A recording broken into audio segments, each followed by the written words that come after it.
Hello and welcome. This is Lights Out, and away we go with the episode.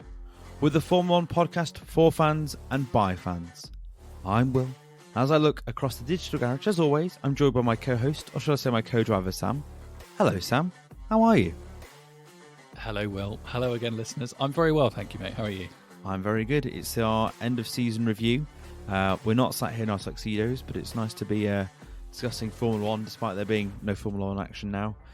How was your weekend without any Formula 1 in it? Pretty quiet in the end. So we had family come visit on Saturday. That was really nice. So we saw my sister-in-law and her little boy. He's very, very cute. He's like 10 months old and very, very cute. So he and my daughter got to play for a little while and stuff. That was nice. Very That nice. was a nice day on Saturday. And then obviously I was meant to see you Saturday night, and for the second time in a week, 2 weeks, whatever it is now, circumstances have conspired to kill my fun. So train strikes ruined my chances of getting in and back from London Saturday night. So I missed you and a few of our mutual friends, sadly. And then very quiet day on Sunday. Watched some of the football. It rained quite a lot. So that was kind of it really. How about you? You were a great loss at the drinks we went to be out on Saturday night. For our friends of the podcast who are moving to New Zealand, so we have a sweet drinks with them. But yeah, my sister came today, so we did a lot of cultural stuff. We saw 2 shows, which was very good. We both enjoyed that. And then we went to the Disney 100 exhibition at the Excel Centre, which was quite a good one, about the history of Disney. Would recommend. And then just spent the rest of the afternoon in front of the TV, just recovering, a bit hungover, a bit tired. Watching was good TV. It was all good round. We were. Did you miss Formula One? Did you wake up on Sunday and think? Well, it's funny. I always find this when there's no Formula 1 on at all. The interest in the coverage of the sport just drops because there's just no news about it at all. It's not like football, like in the when it's in between seasons and it's pre-season stuff. Like there's always rumors and speculation. There's been not much at all. It's been quite quiet. I think I do miss watching a race. I think I've already got an itch to watch a good race again. But am I missing the 2023 season and Max Verstappen winning another race? Probably not. No. How about you? A fair point. Yeah. I guess any weekend where there's no Formula One at all, I suppose feels like there's a bit of a hole. But then I remember at different points during the season when they'd had like 3 or 4 back to back. After a few in a row, you do sort of get to a point where you think, do you know what? A weekend where a Sunday is only, in my case, filled with football instead of Formula One, is probably okay. So I think it'll probably hit a bit more as we get through December, and then certainly into January time, and then we're all waiting for new cars to be unveiled. And obviously, there's no drama about drivers because the driver lineup's been secured for next season now for all teams. Yes, Logan Sargent. Our little Logan Sargent debate didn't last too long, did it? No, you said they would. Williams would have to have rocks in their heads to not recruit Liam Lawson, and they've got rocks in their heads according to you. So, I mean, yep. How now we know Logan is staying for another season. Well, is planning to stay for another season. What do you make of Williams' decision to rehire him? I mean, I suppose it's admirable in one sense that they're sticking with a driver and giving him another chance. And there's often been criticism of teams for not giving drivers enough time to acclimatise to Formula One. And to be fair, it's an incredibly difficult sport. They are incredibly difficult cars to drive, and oftentimes they're driving them on circuits they've never driven before. So it's admirable on the one hand, but the kind of, I don't know, the person that wants, I guess the fan in me that wants Williams to do really well again next year, be quite ruthless and have 2 competitive drivers and not just one finishing the points, which is what they've had all year. I kind of hoped they'd maybe pull the trigger a bit on Sargent and bring somebody else in and try and get Lawson, who I do really rate and I think would pick up more points than Sargent. But as I say, I mean, I don't personally think Sargent's going to get a whole season if he continues to perform as he has this year. I reckon he'll get like 8 to 10 races or something, and then if after that point he's still nowhere near it, and in Williams are vaguely competitive like this year, they'll probably be thinking about options, I would have thought. But fair play, why not give him another go? I mean, what do you I was saying, I think there'll be an expectation that he has to score points more often. He can't just be once. And I don't think they'll suddenly expect him to be sharing the number of points that Albon hasn't, being 50-50. But I think they'll expect him to close the gap in qualifying because Albon was 22-0, beating him in qualifying. And I think they'll want him to start scoring some points. And I agree with you. If he's on the same form as he was last season, I think they'll make a change. I can't see them sticking a full season because they can't afford to, right? You can't afford to invest in someone and then they not develop and push on and start scoring more points. For Albon to score 27 of the 28 points is a damning thing in itself. And if something similar has happened next season, I think that'd be really bad for Williams to have one really talented and one mediocre driver. So well, at least we know our driver lineup is confirmed for next season. Good to have that. No sort of silly season. I mean, at the end of this season, we'll have this season. I mean, 2024 season. There's lots of contracts up, so we should have quite a good silly season coming up in the 2024 season. But before we talk about 2024, we're not going to talk about it too much. We'll do a preview episode in 2024. I thought I'd ask you to start off our season review episode by saying, could you sum up the season for me in 5 words? Okay. I did give this a bit of thought. It's obviously going to be Max and Red Bull related. So I thought about just going with the classic fastest driver in fastest car. Nice. But I've been a bit more creative than that, and I've gone for Max plus RB19 equals inevitable. Very good. Very good. I like that a lot. Yeah. I'd gone for something similar. I think mine was the one I came up with, like relentless perfection by Max Verstappen. Yeah, very nice. Very nice. I think we're not going to spend a huge amount of time talking about Max and Red Bull in this podcast, I don't think. So it's good that we've got this nice and early up top, acknowledge his and their brilliance before we move on to, I don't want to say more interesting things, but like different things. Yeah, and I think as well, we talked a lot about Max and his achievements in our podcast last week on after Abu Dhabi, because it was such a boring race. And we did talk about the amazing achievement, all the statistics and all the records he's broken. So that's where we've done our love in there. And I think if we covered that ground again, I feel like we both get quite bored. And yeah, maybe if it was Lewis Hamilton, it would be a different thing. But with Max, we've given him his praise. He's the driver of the season, right? He's had an amazing season, and we've acknowledged that there. Now, my first question for you, our first category for our end of season review, is who is your driver of the season that's not Max Verstappen? So I've gone for Logan Sargent now. Wow, curveball. I've gone for Lando Norris. Ooh, interesting. Please tell me why you've gone for Lando Norris. So I think he's quietly had a really, really good, like a really fantastic season, particularly the second half. So I'm just going to quickly run through the results for you. So just before I go through them all, you'll remember that the McLaren before Austria was, well, how do you want to describe it? What word would you use to describe that McLaren pre-Austria upgrade? Tractor? A tractor is right, I think. Yeah, that's a nice way, a polite way of describing what it that car was. Chunky, and the slow, results, and functional. Like it was at the very back, and it kind of just brought made the field up basically, which works out quite well. Yeah, it was embarrassingly terrible. Yeah. So the results for the McLaren before Austria are as follows, for Lando Norris anyway in the races. So 17th, 17th, picked up points in Australia, finished 6th, picked up points in Azerbaijan, finished 9th, then 17th again in Miami, picked up some points in Monaco, 17th in Spain, 17th in Canada, 13th in Canada. So it was a terrible car. Lando did an okay job, and he picked up some points in a pretty rubbish car towards the start of the season, right? Then they introduced the Austria upgrade.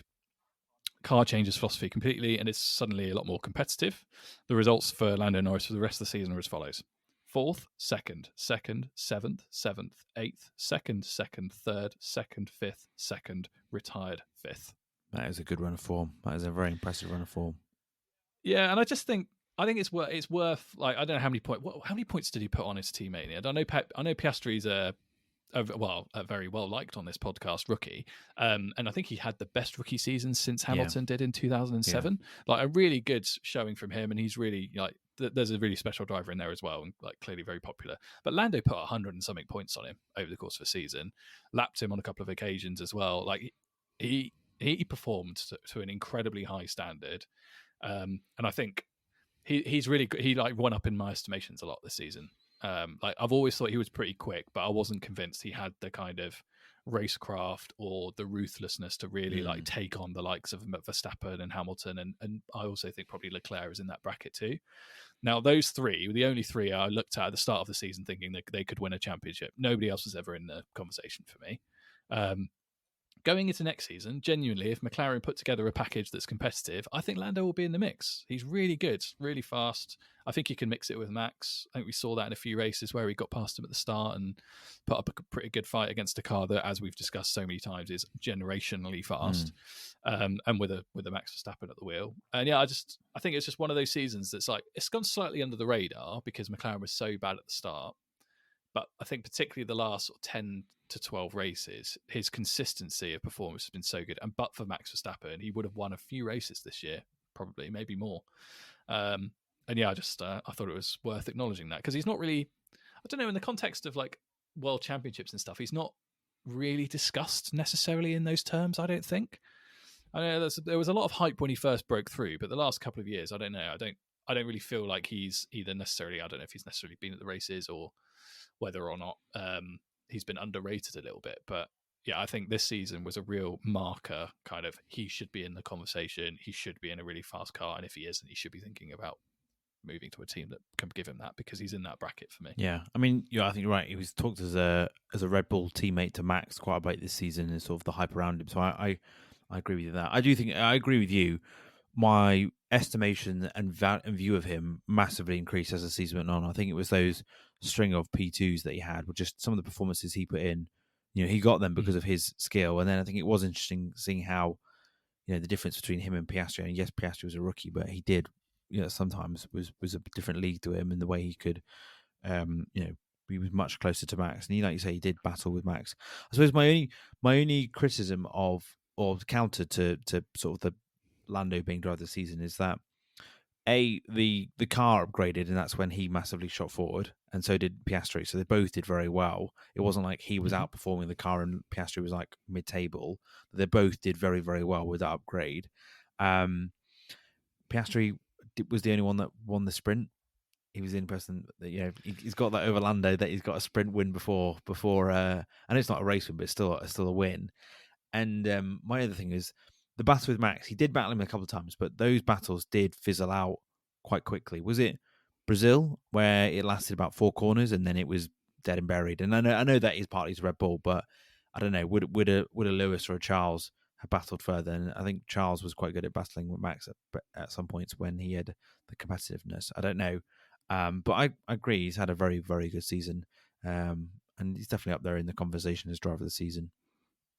Yeah, I think he has to be, right. He only finished 1 point behind Leclerc and Alonso, having started the season with a tractor, and with those two drivers driving much more competitive cars. And then he beat Sainz, beat Russell, obviously beat Piastri comfortably, and I think he's top tier. He really is. I don't think he's Verstappen Hamilton level yet. Those two are a class above, and I'm sure we'll talk about them and the potential for them next season and the rest of it at some point in this podcast. But he's really not far off it now. And I think as well, like he's always had pace, and racecraft is definitely a thing. Like we talked a bit about this in the Piastri context as well. He's obviously just come into Formula One, looks really fast, but hasn't quite got the kind of tyre management racecraft bit of it yet.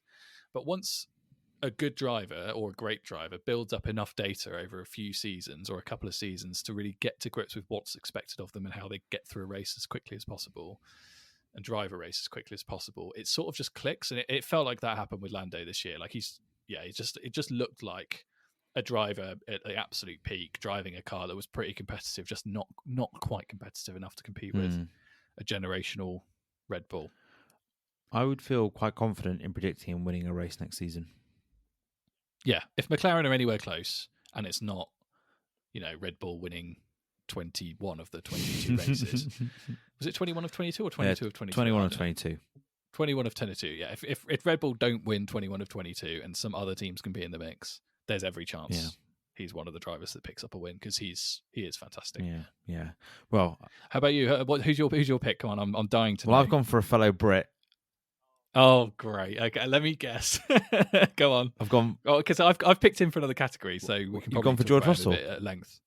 I have not. No, I've gone for Lewis. For me, I think he's the driver of the season because he outperformed that car. I think that car was a mess. It was designed, it was 2 different designs basically forged together. From where the W14 started to where it ended was miles apart.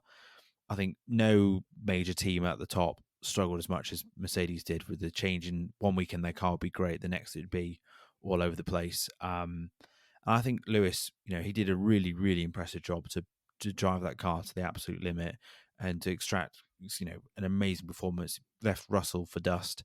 Was on the podium pretty frequently. Was should have had maybe a couple more podiums as well. There were times where I thought he was the only threat to Max that could beat Max before Singapore. Um, the analogy I thought of this when I was coming up with who I was going to pick for driver of the season, that wasn't Max. I said it like when I was thinking about Lewis. It's like expecting Haaland to score and to be like top goal scorer, surrounded by like a complete mismatch of players from different leagues, different tactical styles that don't know how to play with each other, and that's what it was like for him. He was trying to be the absolute best and try and win races and be at the front with a car that was just a mess. And I think that's just, to be P3 in the World Championship. And he probably would have been P2 if it wasn't for some reliability issues and the stupid Disqualification. Yeah, exactly. Um, Yeah. I think for me that's just another level of driving. And yes, like people like Lando did really well, but I think Lewis is one of the few drivers that massively outperformed his car. What do you make of that? Was that a convincing case? No, very, very convincing. I can understand it. Yeah, he has had an outstanding season. So I'll rattle through his results. Shall Go I? on. Do you want to hear Go his on. finishing positions? Okay, so fifth, second, sixth, fourth, second, third, eighth, third, fourth, sixth, third, fifth, retired, disqualified, second, eighth, seventh, ninth. Yeah, I don't think there's not Not a great end to the season, but no. like for 90% of it, he was outstanding as well. And there weren't many that were out of the top. Was there any out of the top 10 there? No. Well, there you go. Not until the end of the season. Exactly. So, I think it's a really, really good season for Lewis, considering how bad the car was, and I think for him, there was a really, really good interview with the BBC Sport that he did at the end of the season. I really recommend going and reading it if you've not read it, with Andrew Benson, and you just get a real sense that it's been absolute hell for him. Getting over Abu Dhabi has been one sort of form of hell, but then the fact that the car has been a mess for the last 2 years, I got a real sense that he's actually very, very frustrated with Mercedes, that they've not listened to him and they've gone against his principle. And he said he knew straight away when they tested the W14 at their first test of the season that they made a mistake and they should have abandoned that concept. It was really fascinating to hear Lewis, come across so sort of anguished and sort of like he'd been through hell. And I think for him, there's a lot riding on next season. I think that's massive for him to see where the W15 is going to be out. I would really recommend it if you've not read it. Yeah, I will have a look. I mean, he's cut a pretty frustrated figure through a lot of the season. I mean, he's a funny one, isn't he? He seems, I don't want to say he's bipolar because I'm sure he isn't, but like the way he reacts, I think sometimes to races is very sweet and not sometimes. Sometimes he'll thank everyone in the factory and say thanks for pushing and they're making progress and stuff. And it's usually come after a race where he's finished on the podium and he's been a bit racy. He's managed to compete with some really good drivers and good cars. And then there have been some other weekends where even though he's finished well in the points, he's just been really upset with like how the car's gone and the fact he's not been competitive and not felt like he's had an opportunity to demonstrate his pace, I suppose. Which I can understand. Yeah, I think that's fair enough. He is a born racing driver and desperate to win again and right the wrong of 2021. So I can understand that level of anguish. And yeah, he has had a really good season. I mean, again, like he has totally dominated George Russell. I know George has had some misfortune in a few races and stuff, but a season doesn't lie, particularly a season where there are 22 races. He has generally been one of the most. He and Max Verstappen have been the two most consistent drivers all year long. He's been sort of fantastic, and I've picked him for my underrated driver of the season because I don't think he's been given the credit he probably deserves for hauling that absolute box of a Mercedes into third in the championship and nearly beating Checo in a Red Bull, and yet only losing out because of a disqualification and some poor reliability issues and stuff. I think he came very close to finishing second in a F1 championship with one of the most dominant cars probably ever. I think he probably should get much more credit than he does. I guess there's a bit of kind of, I suppose people just expect it. 7 times world champion. He probably should just do this, but I think it's gone under the radar a little bit that of how good he's been, how consistent he's been. yeah, I think he should get more credit for the season than he will. Not necessarily he should get more credit than his World Championship winning seasons, or indeed 2021. But still, in terms of like over the course of his career, I think he should look back on 2023 as one of the ones where he was driving at his absolute peak and got the absolute most he could out of a really rubbish car. Yeah. Sorry, Mercedes, if you're listening, but we're all agreed the W14 can get in the bin now. Please, please, for your sake, they're probably in agreement good. with this. They're probably in agreement with this. I was gonna make the exact same point. I think in the obituary of his Formula One career, when he calls it a day, I think this season does stand out for it being so different to him winning so much. I think it really does show him his talent and his ability to just be an amazing driver that can just outrace what's in front of him in the car that he's been given. And I think it will be remembered. And if he had got P2, that maybe would have been remembered even more. But the fact he didn't, I still don't think diminishes from the fact that, like say, the car was a load of rubbish and he was there just pulling it out and just really driving the wheels off it. But one thing I'll add on Lewis as well, just while we're talking about him. I think it was really there's a criticism that's been leveled at him, largely by Fernando Alonso, which I take as you wish. Take as you wish. Pinch of salt, maybe. A bucket full of salt. Fernando Alonso hates him. But he's always throwing this kind of, well, when Lewis gets in a rubbish car, we'll see kind of thing, right? Like he's always, Lewis has always driven in a fast car. He's never had to compete with anybody. Now, no one with any level of IQ thinks that's true. First of all, he's had to beat some very good drivers, including Nico Rosberg and Sebastian Vettel at various points during championship winning seasons, oftentimes with a car not as fast as his rivals. However, he's had this criticism leveled at him a bit, particularly last year, I think, because the W13 was so bad. As you said, there's a lot of baggage there with Abu Dhabi and the rest of it. This year, I feel like he's reminded everybody what a good racer he is. Never mind that he's a fast driver. He's reminded everybody quite how good a racer he is as well, because some of the overtakes he's pulled. I mean, I was having a quick look through because I know we've got a best overtake category coming up later on. There are some some of the moves he puts on people in races this season were unreal. Like they're one of the, they're the sort of, if you see Charles Leclerc or Daniel Ricciardo making those moves, you're like, woof, okay, that's what you get. Like from those brave drivers that are willing to just chuck the car into a corner to make a place up. He made some really special overtakes as well. So I think it's just another point in the kind of Lewis's season's been a bit underrated. I think his race ability, let's say, in a car that's not been as quick, with some really talented drivers, often in faster cars than him. Again, it's one of those things that I think people sort of forgot was in his locker. Yeah, definitely. I'm glad we've got to see it again. I don't think it'll be the last we mention Lewis in this podcast. I think there's some other things in this he might pop up in this category, in some of the other categories. You've mentioned that the next category was underrated driver, and you've gone for Lewis. I've gone for Alex Albon. I sort of covered it earlier on, but 27 points when your teammate has only scored 1. I think also as well, like Alex Albon has picked up a lot of fans and supporters this season for just, you would sometimes be watching a race, you just see Albon mix it in the points by himself around a load of other teams, when it being the Williams that, you start off the season thinking they were going to be second or the slowest car. And I think he really outdrove that car. Some amazing defending. Was it Canada, where he was just impossible to pass? I think he held people off for ages.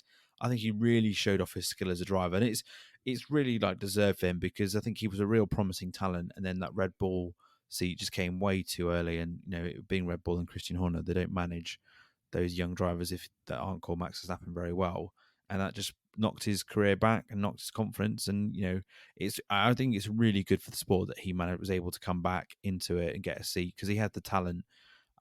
You see, if you read into his career in F2 and the junior series, he was a real talent, and it's really good to see him have a really strong season.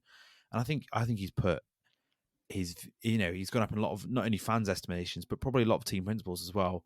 I feel like if I was a team principal, that if I got Albon to be a teammate with one of my other drivers, he'd be a reliable pair of hands that doesn't make many mistakes. It's rapidly quick and just outdrives the car and just delivers and is consistent.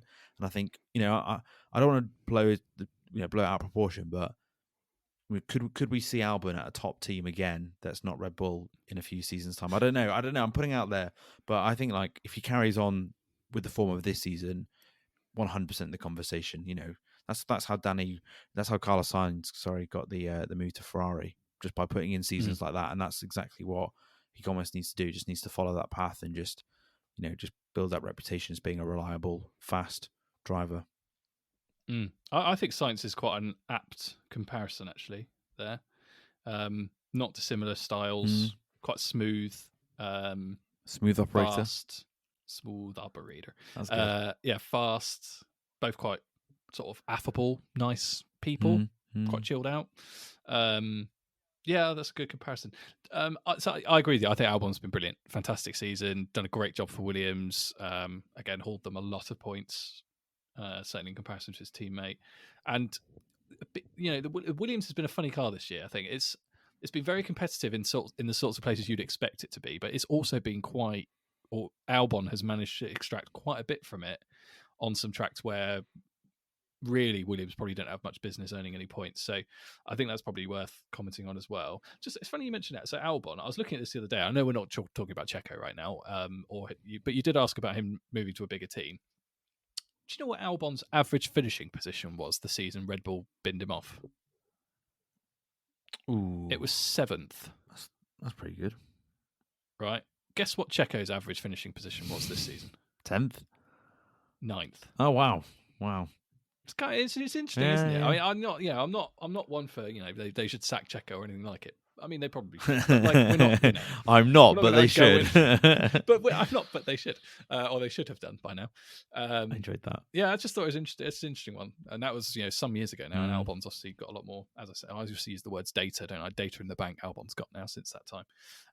But yeah, he's had a really consistent, brilliant season. I really hope Williams are competitive again next year. It would be gutting if Williams dropped to the back, and you see Albon like toiling away at the back of the grid next year for scraps in races where the only chance he's got of points is if it rains or if there's some carnage up front. So yeah, I really hope they're sort of close to competitive again. But James Vowles bandwagon, etc. Surely they'll be at the races again next year. But no, he's had a brilliant year, and he's just such a likable person as well. Have you seen any of the interviews and stuff he's done since? He did one recently on a. I don't know if it was another podcast. Yeah, I was going to say he's just been on the Jake Humphries one, and I don't particularly like Jake Humphries. He kind of grates me a bit, but I might sit through it just so I can listen to Albon, because, like I say, I really like the guy. I think he's a really nice bloke. I think he talks about the difficulty of being at Red Bull, so I might have to. And the way he talks about how a car is designed and set up was really interesting, because I've not heard that insight from a driver direct before. Is that the mouse mat? Is it? The mouse sensitivity. The mouse mat comparison's in there. Okay. Yeah. But it's where there's a bit where he talks about how it's almost like you when the car's in the right space and it's designed in a way that suits you and your style and it's set up accordingly, it doesn't really feel like driving. It just feels like you're walking. It's like totally natural kind of movement. It doesn't feel like a guy in a car. It just feels like wearing a glove or something. It's just really interesting. The way he talks about it is kind of fascinating. And yeah, he talks a bit about Red Bull and obviously the direction they went in with Max and stuff. And Max has quite a unique style that's not particularly common, let's say, in top drivers. So really good. Recommend that if you can get through Jake Humphries. I don't personally have an issue with Jake Humphries, but interesting that you do. I'm going to get you a Jake Humphries t-shirt for Christmas. Thanks very much. I should say honourable mention to Liam Lawson. I feel like he could have been underrated driver of the season. I think no one sort of thought he was going to be any good, or he was just going to be fill in for Danny Rick and a broken wrist. But I think another one that's just massively got loads of fans. You were hyping him up to be Red Bull immediately. To score points before Logan Sargent, to really maximise those few races he had. And I think he put in some really great drives. And I think it was, like you say, it was quite tough for him at points when I think, was it Singapore, was it, where he found out after qualifying that he had not got the seat for the rest of the season and next season.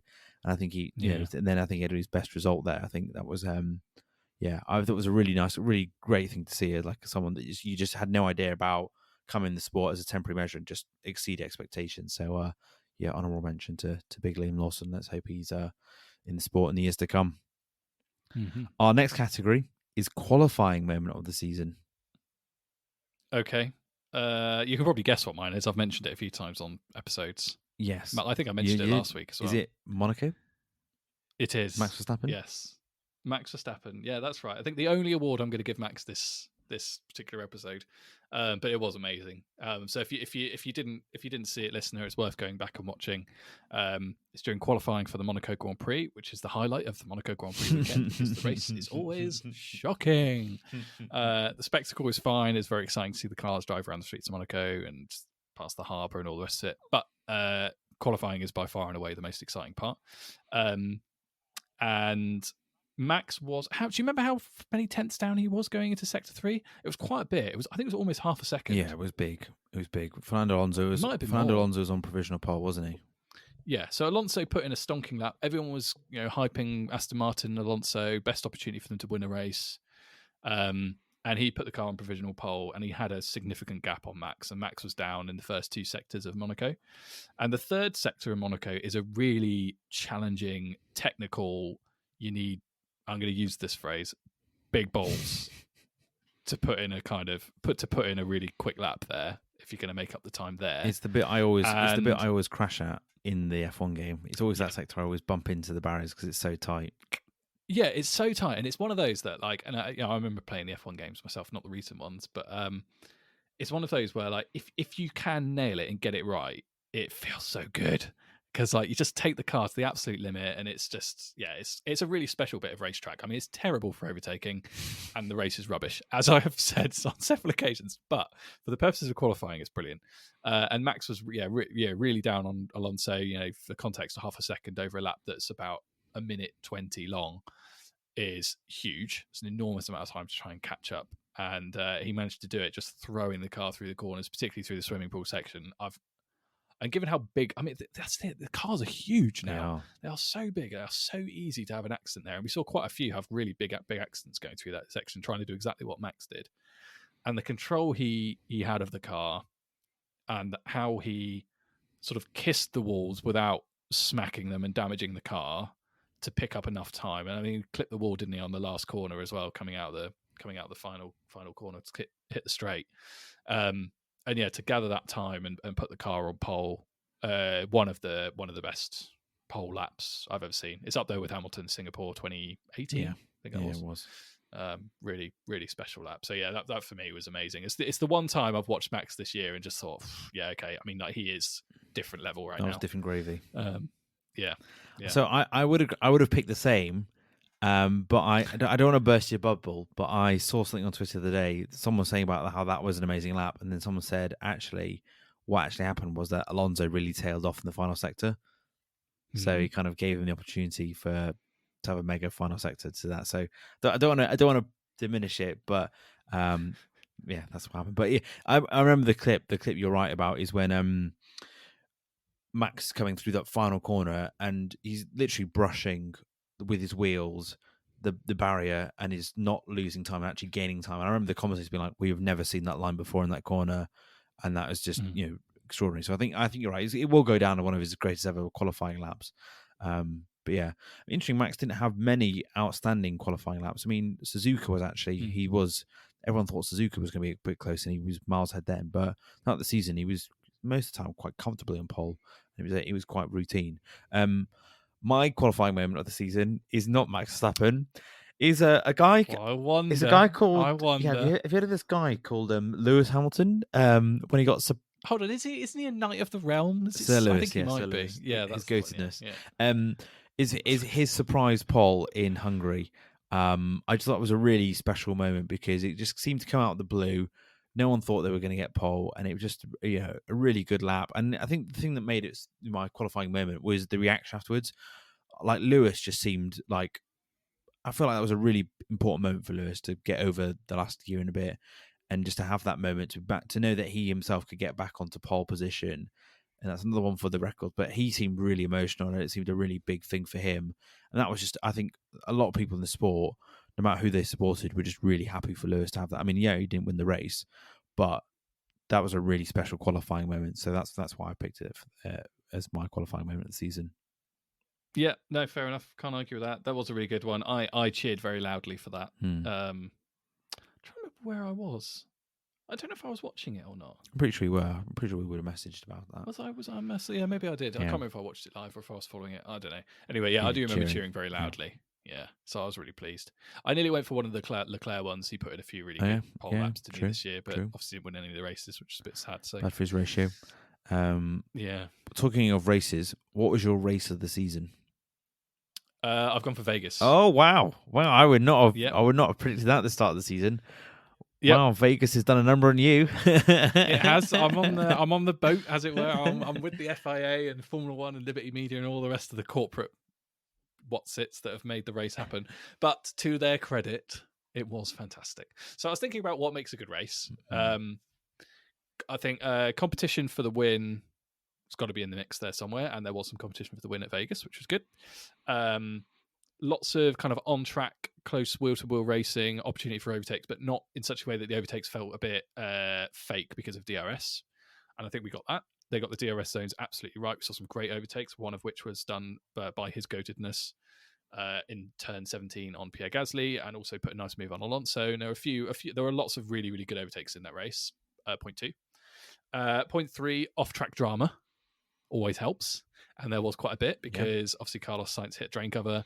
There was lots of discussion about that, lots of online and in real life drama attached to that. Bit of spikes between the teams, particularly Ferrari and Mercedes, gunning for second in the Constructors' Championship. Bit of needle there. The only thing it was missing.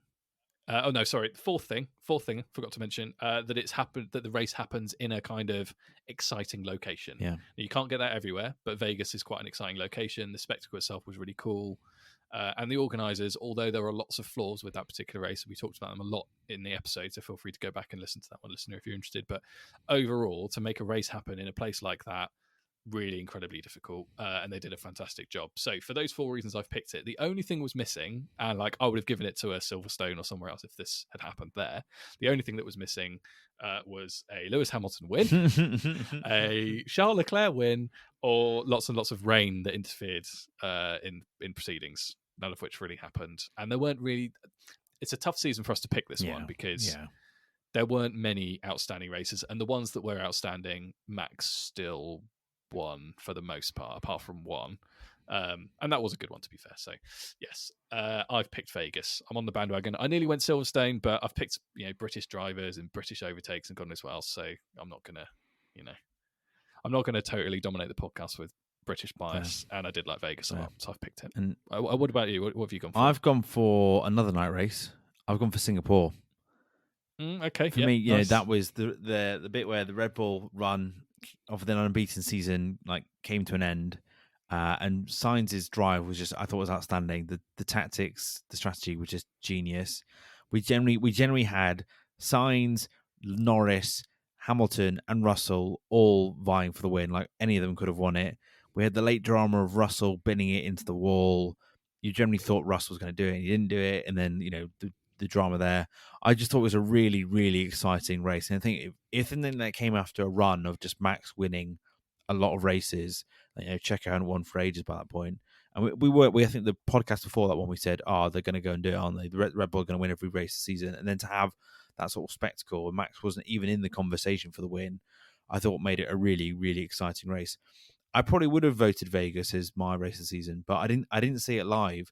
And I think that was a massive thing of enjoying that race. I watched the highlights, and there were some exciting moments, but I just didn't get the same buzz as people that had watched it live.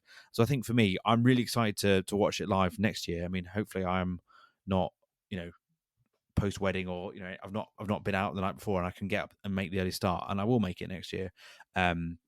But yeah, I'm really excited to watch it live, to see, and hopefully it can recreate the magic of this year. Because I think you're right. I think for a lot of people, were quite skeptical about it. Thought it was a bit of a show event, and actually it smashed out the park. And I think for a lot of people, will be the race of the season. But then again, I think there are probably only a handful of races that could be in contention for race of the season. I think a lot will be consigned to the bin of dull spectacles that nothing really happened, or you can't really remember about them. I could say to you a race now, and you could be like, I'm not sure what happened there, except from a Max win. Yeah, so before Singapore, Max had won 10 in a row. There you go. I'm just looking at some of the times between first and second as well, just by way of comparison. So So Vegas was actually pretty good. So Leclerc finished 2 seconds behind Verstappen in Vegas, and Silverstone, which was the other one that stuck in my memory, Norris finished only 3.7 seconds behind Verstappen. But there are some here. Verstappen beat Norris by 33 seconds in Hungary. Yeah. 22 seconds in Belgium. He beat Checo by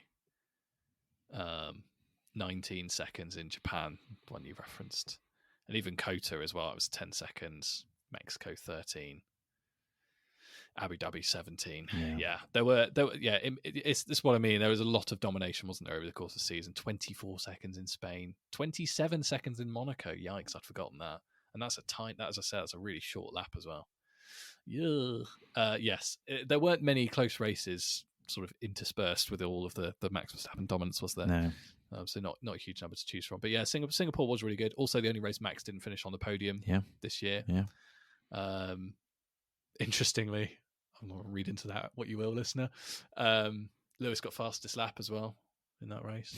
Yeah, Singapore was good. A fine choice. I feel like a really close finish as well. Yeah, I feel like we picked 2 good races there. So yeah, well done us. Now, before we head to the break, we've got 2 more categories for you. What was your biggest disappointment of the season? W14, yours. The title battle. We're nothing if not consistent. I know, but I mean these are some of the key stories, though, weren't they, of the season? I think for me, I did get wound up in the hype of Checo is going to do it. He's going to fight Max to the end, and it's going to be a proper battle between the two. And then it quite quickly fell to smithereens for him, and he sort of exited the championship as soon as he entered it. So that was a real shame. But yeah, I mean the W14 is a good shout as well. Yeah, it was just. Yeah, I think the reason I picked the W14. And sorry, listener, if you're not super into your car names, but W14 was the Mercedes this season. I think the reason I picked it is it looked so good. First of all, in black. Yeah, I really liked it. Okay, the return to black did look quite good. I mean, yeah. So return to black. Lewis was back at his peak of his powers again, and they'd moved away from the no side pod. Largely moved away from the no side pod philosophy, and I had hope in my heart that Mercedes had pulled it together and put together a package for Lewis to be competitive. And what we got instead, and it's kind of linked to your pick about the title battle, what we got instead was a car that was, I mean, incredibly lucky to finish second in the Constructors' Championship for my money. It was oftentimes the 4th, 5th, sometimes even the 6th slowest car if you throw Alpine into the mix. There were a few races Alpine were faster. It was, for them, truly terrible. And I hope the W15 is nothing like it next year. If it turns up with no side pods, I think I generally will lose the will. I don't know how I could support a team that goes back to no side pods. It won't. It will not. And Lewis is sort of hinted it won't. But yeah, fair enough. I mean, I suppose also the thing was that last season was really bad for Mercedes. You thought they're not gonna do it again. They're gonna get a grip of the car. And again, the car seemed to have a grip on them. Sometimes the car performance just surprised them, and that's quite baffling. I don't think we saw a team struggle as much with the variable car performance as Mercedes. And this was the previous, how many championships did they win in a row? Pretty 8. Yeah, pretty big. And I nearly went with just Mercedes because of some of the other issues we've talked about. Strategy calls, questionable strategic direction of development, pit stops. There were a few issues, I think, within the Mercedes organization, let's say. But I think a lot of those are sort of exacerbated by the fact that the cars just wasn't super competitive. And it's obviously not what they're used to. So, yeah, for the sake of, and certainly having awarded Mercedes several Latifis in recent times, it felt a bit mean to just pick them as my biggest disappointment of the year. So I've picked the car instead. And yeah, let's just pray the W15's a bit better. It's a bit like in football. You don't blame the team, you blame the manager. In this case, you blame the car. Yes. Yeah, I agree with you about the title battle, I think. Yeah. It looked sort of interesting, didn't it, with Checo at the very beginning, but yeah, I thought that would only last a few races, and so it proved to be. I hate being right about that one, but yeah, you were right. I was badly wrong. Right, our final category before we take a quick breather is, what was your funniest moment of the year? Okay, so I had a couple. So they're both kind of grid walks, sort of Sky Sports coverage related. Nice. An honourable mention for Ted Kravitz trying to ski. I can't remember what race it I missed was, that. but he did like a bit of preamble. I don't know if maybe he was. Where would it have been? It would have been in the, yeah. I'll see if I can find that. So he was trying to ski, and Lance Stroll rocked up and had to teach Ted Kravitz how to put skis on. It was just quite a funny moment to watch. But that isn't the one I've picked as my funniest moment of the year. So my funniest moment of the year, I've gone for Machine Gun Kelly, who I have no idea who he is. He's a music artist person, right? I know it makes me sound like a really old man. A music Not that artist old. person. He went up. He rocked up for the Brazil Grand Prix. He was on the grid walk, and he was just incredibly weird. So, and Martin Brundle, he's one of our favourite people, and his grid walks are often the highlight of a weekend. Certainly the case this season. Anyway, he goes up to Machine Gun Kelly and tries to ask him how he's doing and is he enjoying himself. Machine Gun Kelly just didn't hear it or didn't understand him at all, and it just made for a really like awkward conversation. And then Martin Brundle sort of turned the conversation into a bit of like, what's going on with you? What's going on with your industry? What are you thinking about from a music perspective? And he goes, I don't really think about my music. And then awkward silence. And then he asks him another question about what he thinks about their sport. And he says, oh, it's exciting, it's loud. I saw Lewis recently, of course, because everybody sees Lewis if they're A-list. And then it turned weird very quickly. So he tried to get Martin Brundle to do air guitar with him live during the Good Walk. Martin Brundle obviously refused. Wow. And said, I learned piano once, and he tried to convince him to do air piano. Which Martin Brundle declined. So Machine Gun Kelly did this like weird air guitar thing on his own. Bear in mind, he was clad in like what appeared to be yellow curtains that had been mauled by a tiger. And then turned around and wandered off. And then halfway through the race, Ted Kravitz, of course, everyone's favourite, comes on comms and says, Martin, just a bit of an update for you on Machine Gun Kelly. He's obviously not as into the Formula One as he said, because he's just left. Wow. And it was halfway through the race he left. Wow. And he wasn't that interested. So yeah, I just thought that whole. I mean, you get a lot of these like throughout the season, particularly if someone who's not that attached to the sport comes along and gets to go on the grid, and Martin Brundle goes over and starts asking questions. It is a recipe for banter. But that one in particular, I just remember laughing a lot at, because it was just so awkward and so funny, and watching Martin Brundle try and deal with that madness was really enjoyable. So that was my pick. That does sound good. That does sound very good. I need to watch that back because that sounds worth rewatching. I've gone for Pray for the Lizards, and that was on our podcast that amazing moment happened. We were talking about the lizard killing that Fernando Alonso did in Singapore when he accidentally drove over a lizard. Well, potentially. Was it Miami? Was it? I thought it was Miami. No, Singapore. Was it Singapore? It was, okay. yeah.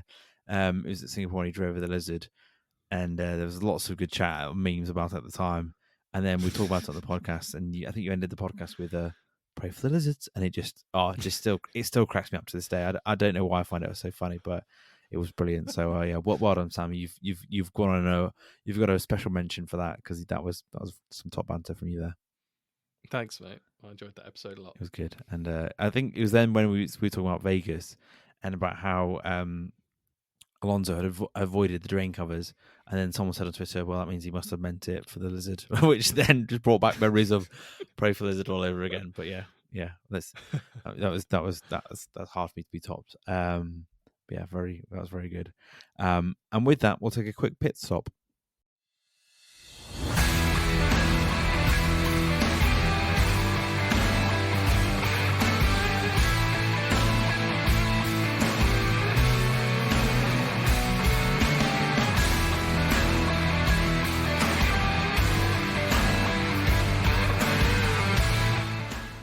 Hello, welcome back from the break. Hope you had a jolly old time. Right, straight into our next category then, Sam.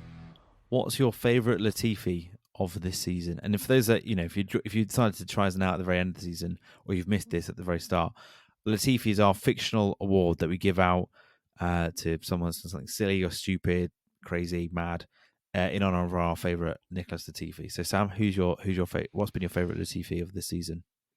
Okay, so I'm going to cheat a little bit on this category, okay, and say So there are some in there that I really enjoyed, for sure, having looked through the list. So completely forgotten that I'd given one to Cara Oh Delevingne. yeah, that was a good one.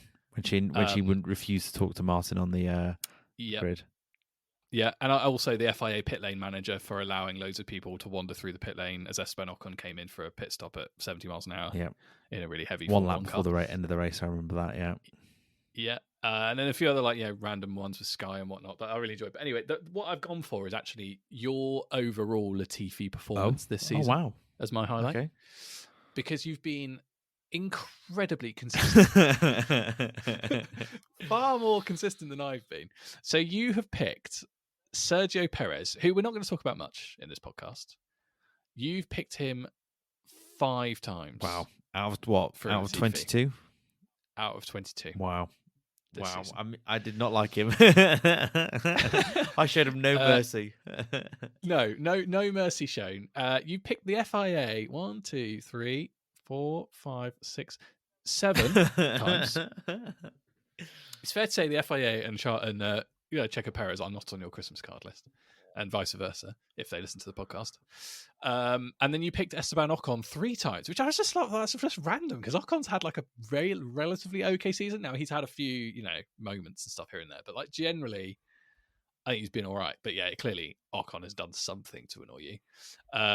And then you picked Ferrari, I think, like 2 or 3 times as well, which again is very consistent because they did a lot of random stuff throughout the course of the season. So yeah, I just looked through, and particularly the sort of Checo FIA Formula One narrative tickled me quite a lot. Yeah, fair.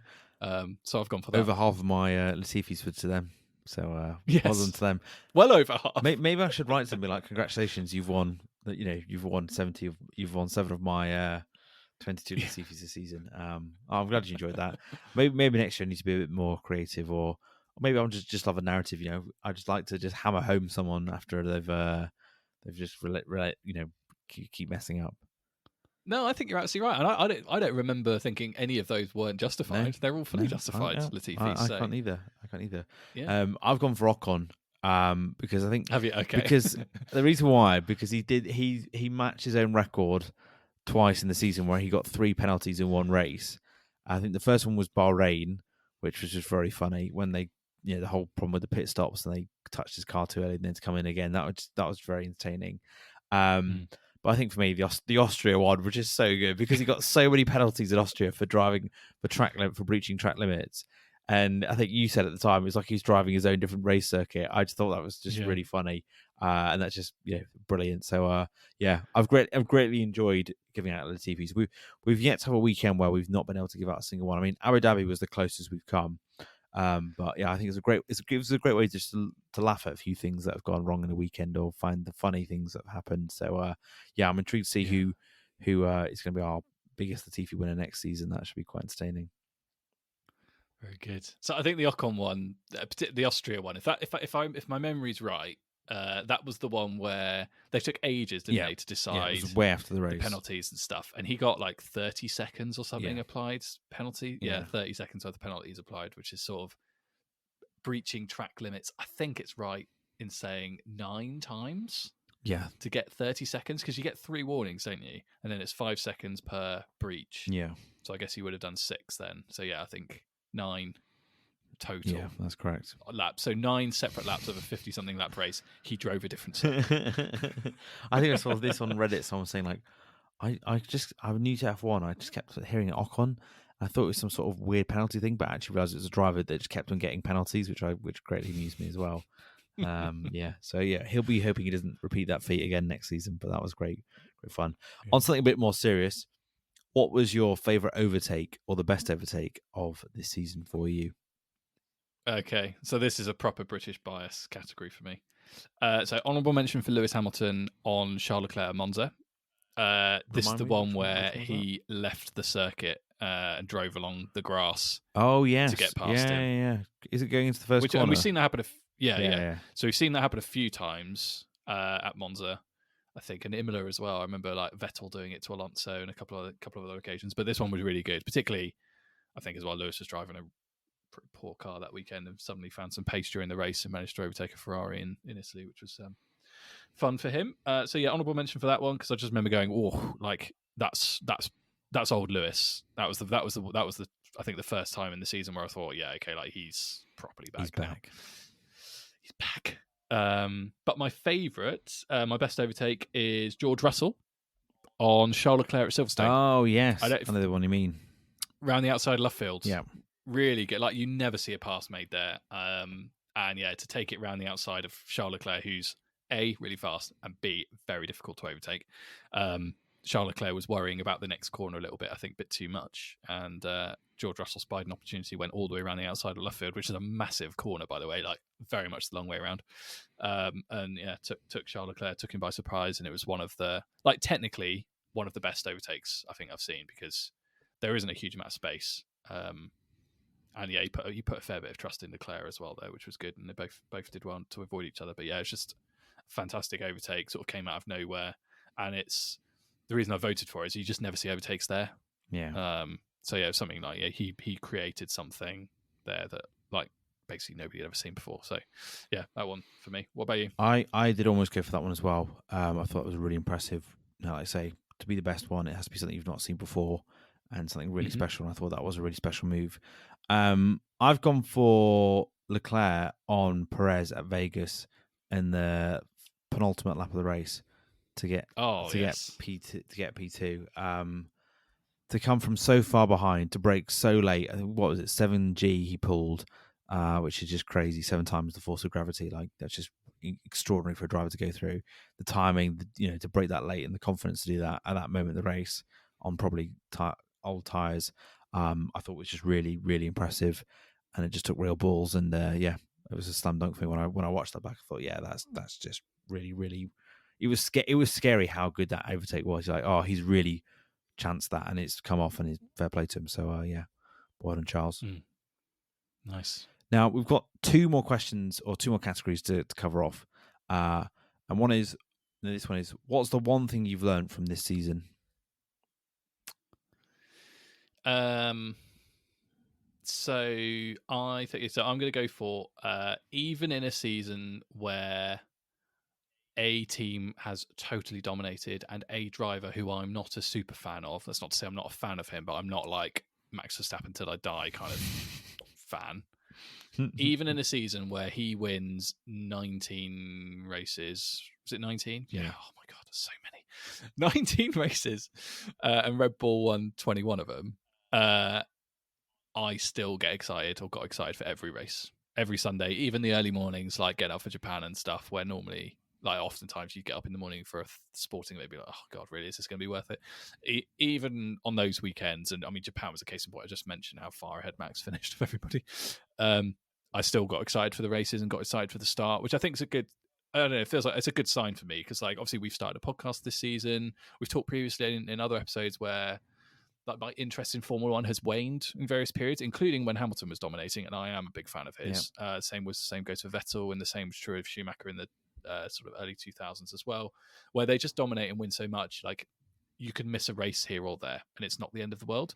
Whereas this year, even when I knew, with 99% certainty, as our predictions game told us, that Verstappen was probably going to win the race, I was still quite excited for it, because I don't know, I just really enjoyed, like, the Formula One this year, and the race starts in general have been pretty good as well. So yeah, I think that's something that I've learned, that I didn't really expect too much going into the season. Like, I think if you'd told me in January Max is going to win 19 races, Red Bull going to win 21 or 22, Lewis is going to be stuck driving a terrible car, and Charles Leclerc is going to be sad, I would have had my doubts that I'd have watched every race and stuck with it. But I have done, and I've enjoyed it. Yeah. So yeah, that's my reflection. How about you? Fair play. I mean, just on that shows you that, you probably realise how much you love and follow, like, how much it's such a passion for you. So this season, for probably some fans, has really turned them off the sport. So it's good that that's not happened to you. Otherwise, I'll be looking for a co-host of a podcast. So that is a relief. I think the thing that I've learned from this season is that in-season upgrades can make a massive, massive difference. To see Aston, start the season so well, and then sort of get it wrong and go down the wrong path. They really lost their way. And then on the flip side, McLaren to be at the very back, and then to be regularly scoring P2. I think, is there a crazy stat that after Italy, no one scored more points than McLaren, not even Red Bull, which is crazy. So, and that was all down to like really well timed, really impressive upgrades. So that is quite good that upgrades in this sort of era of Formula One can really change the pecking order, and that's really exciting. So it's not just like, oh, this isn't nailed in from Bahrain. Like throughout the season, different teams can rise and fall and get the gaps get closer. And I think we have seen the gap overall get closer as the season's gone on. I do think there is still a decent sized gap between Red Bull and everyone else. And that's going to be hard for anyone to close completely over the winter. But if it means everyone else is fighting really closely and tight, and it's sort of changing every weekend, that's really good because of upgrades or circuits. So that's really exciting for the sport, and I have really enjoyed that. I think it's made the development race much more exciting, and I followed it a lot closer as well. I usually did not that into the sort of technical side of it, but I've got much more into that this year because I think it's had such an impact on the performance of different teams and cars. So yeah, I suppose one thing that's sort of surprised me, or I've learned from it, is like from this season as well, is that I'm really shocked that Mercedes and Ferrari, two real beasts of the sport, weren't any better on last year. Even in some cases, probably worse than last year. And I thought after a season like that, they would have done everything they could to avoid having a season like that again, and that hasn't happened. And yeah, that did shock me. So, will that happen again next year? I don't know. But that was something I didn't see coming at the start of the season. Yeah, and it's been quite an interesting season for it, hasn't it? Really, I think we've seen sort of teams all convalesce on a similar strategy or a similar philosophy with their cars now. So I'm not actually sure we'll see something similar to this season, next season, with regards to upgrades and stuff. I don't think we'll see that massive shift in philosophy on a for a car and suddenly see them shoot up the order or vice versa, go down the wrong route, because they've all sort of centered on the Red Bullish way, I suppose. Yeah, you won't see anyone do a Mercedes and get rid of the concept like 4 races in. Yeah. So yeah, no, that's really, it has been really interesting this year, and yeah, similar with Ferrari. I mean, particularly Mercedes. I mean, Ferrari, I've never really thought they necessarily upgrade the car particularly well anyway, Ferrari, but like Mercedes, they've had that in the locker for a long time. Like they've taken a slow car at the start of the season and often found a way to get it to a point where it's competing for wins. Even last season, one of the worst cars they've ever made, they managed to win a race in the end because of the upgrades and stuff. So yeah, I was kind of surprised this year that they didn't pick up more pace, I suppose, over the course of a year than they would, or feels like they would have done ordinarily. So yeah, both good shouts there. Very good. Right, our final category of our season review, which is actually kind of like a season review, but also looking forward. What's one thing you want to see next year in Formula One that can be informed from this year? It doesn't have to be, but just one thing you want to see forward for next year. So for the purposes of the podcast, a competitive championship season, championship fight would be good. Yeah. But if you're asking me what in my heart I want to see happen next year, and if it's a choice between one of two drivers winning a world championship comfortably and a really close title fight that results in Max Verstappen winning a 4th world title, I think I'm going to pick one of the two drivers winning a championship comfortably over the competitive title fight, actually, in my heart of hearts. And the two drivers are... Yes. Go on. Logan Sargent. No. So close. Lewis and Charles. Yes. Yeah, I thought so. Yes. I want to see one of those two win the title next year. Yeah. Desperately. Yeah. Lewis for his 8th, and he can ride off into the sunset, crack on, and say goodbye to the sport as and when he's ready. But sort of right that wrong a bit, which we've wanted for the last 2 years, and it's not come close. And Leclerc, because he came very close last year, he is an outstanding racing driver who deserves at some point to win a world championship, ideally with Ferrari. And he's had some really rotten luck as well the last couple of years, and I just want to see that sort of be repaid in some form or another, particularly through a championship. He's also just a really nice, I really like him. He seems like a really nice bloke. So yeah, if it's a choice between one of those two winning the world championship or a competitive season that Max still wins, I think I'd pick one of those two winning, actually, being brutally honest with you. Yeah. I know the latter, as a good kind of podcast or whatever, we should hope for that, and we want a competitive fight where you talk about exciting races every week. But as a fan who wants to see someone else doesn't really count with Lewis because it would be his 8th, but someone other than Max, I suppose, to go off and win the championship next year. There's not to say I don't want to see Max win another one ever, but for next year, given he's won 3 in a row, the last 2 have been walkovers, let's face it. And he has been brilliant, but they've been, utterly dominant from start to finish. That's what I want. That's what I want next year. Well, how about you? Well, my first thing I wrote down was Lewis winning his 8th. So I share that as well. I mean, if we could see that next year, I think that would be amazing. I think it's unlikely, but it would be amazing. I would love that. Being a bit more taking the Lewis fanboy out of me for just to give an answer for this. I'd actually quite like to see McLaren or Aston winning races on the regular. I think that would be really, really exciting because the teams that have not won races regularly in recent years, and for them to sort of break that and to suddenly start winning races regularly, I think that would just be really exciting. If you're seeing Piastri, Norris, Alonso regularly winning races, Daddy's favourite boy will not be winning races. If he does, that's a miracle. Can I just say, if Lance Stroll wins a race for Lando Norris, I quit. Please don't, because there could be a freak. There could be a freak moment that could happen. It can't be allowed to happen. That was on my list, by the way. Yeah. Like Lando winning a race. That was close to the top. Sorry, go on. You were saying about McLaren. But I just think that would be really exciting to have a team like that. One of those teams that haven't traditionally won lots of races to suddenly start being in the swing of it. McLaren did a few years ago, but they've not been at the top step for a long time. That's a good question. I wonder when the last McLaren win was. It must be someone like Jenson Button, right? No. So they won Ricciardo in Monza. Yeah, that's right. Before then, what would have been the last McLaren win? Probably would have been Button, wouldn't it? Button or Hamilton. Anyway, but yeah, them being back on, either of them being on the top step and sort of breaking the dominance of it being Red Bull or Mercedes or Ferrari, I think that would be really cool. So that would generally spice things up quite a bit because it's get quite a lot of points on that as well. And I would be quite happy to see Piastri or Norris win on the regular. Alonso, less so. Do you know what would really sell it for me? For McLaren winning a race next year, and I'll be like so on board with them winning a race and Lando winning races. Yeah. If they get rid of the papaya. Yeah, I knew you were going to say that. Do you reckon there's a chance? No, I don't think so. They're stuck with it, aren't they? I mean, there's so many sponsorship deals they've got, so maybe they might just stick all the sponsorship deals on and not have a colour scheme underneath it. Yeah, maybe. Yeah. I mean, maybe it'll.